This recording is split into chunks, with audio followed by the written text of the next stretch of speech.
Sri Sharda Devi and Her Divine Play, Chapter 12, page 184. One day, a Haridas Vairagi of Deshra came to the door of the house and asked for alms. He was singing a song relating to Parvati, the consort of Shiva, to the accompaniment of a violin. "O Uma, my darling, what good tidings I hear!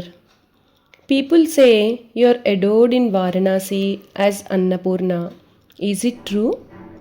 Oh Gauri, when I married you to Shiva, he went as a beggar from door to door for a morsel of food.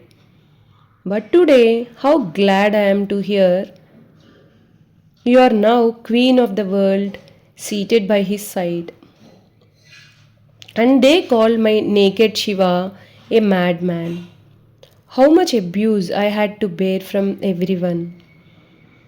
Now I hear that doorkeepers guard his palace, and gods like Indra, Chandra, and Yama can hardly see him. Shiva used to live in the Himalayas. Many a day he got his food by begging. Now he rules over Varanasi and is as rich as Kubera.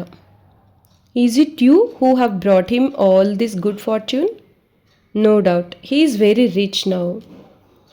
Else, why should Gauri be so proud?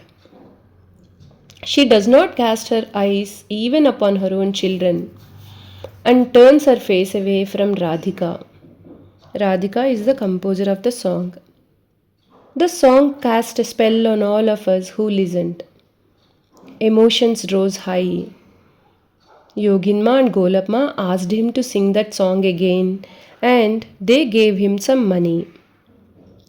Didn't the words bring a true picture of our own Holy Mother? Didima said. Well, in those days, people called my son-in-law a lunatic. They expressed their grief at Sharda's lot. How many abuses they hurled at me too. There was no end to my silent agony. But today, see how many men and women from respectable families are looking upon Sharada as a goddess and worshipping her feet.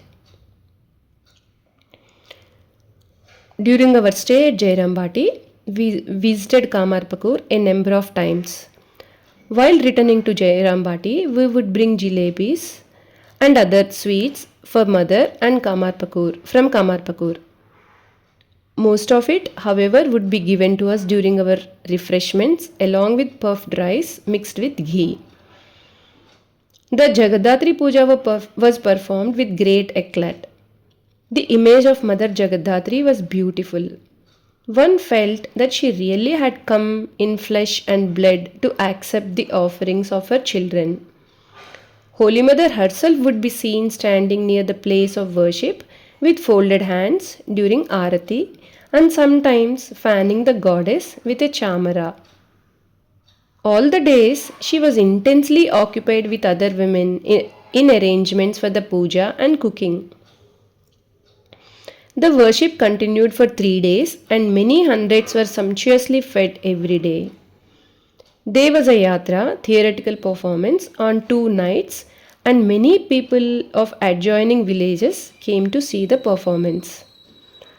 After 3 days of worship, the immersion ceremony was a moving sight. Holy Mother and other women burst into tears. Days passed in supreme happiness. A couple of days after the puja, all 4 of us were suddenly attacked by malaria.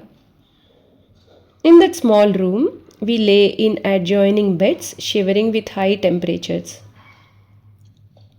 Holy Mother's worries knew no bounds. She would stand at the threshold of the door and look at us with love and compassion. One could hear her exclaim, "Oh, what a pity! My sons are suffering so much.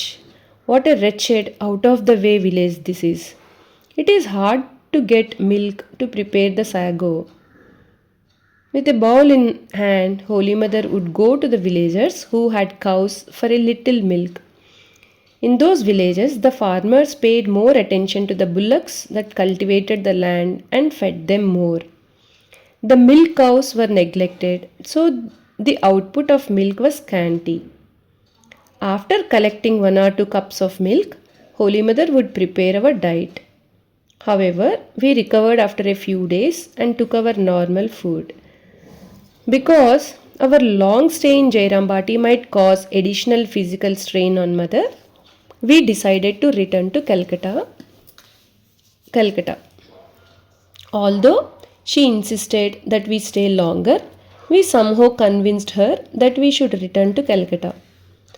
The bullock carts were ready, and after lunch, we boarded them. Didima and the neighbors were present, and Holy Mother was standing in front of the back door of the house, silently watching the scene from a distance. Her face was puffy and reddish from the tears that rolled from her eyes. The carts moved on. Mother was following us. Repeatedly, we implored her to return, but she would not listen. At last, the carts passed by Talpukur, the southern border of the village, and entered the extensive meadow outside the village. As long as I could see from inside the cart, I watched Mother standing by the side of the pond with her eyes fixed on us. Jaima.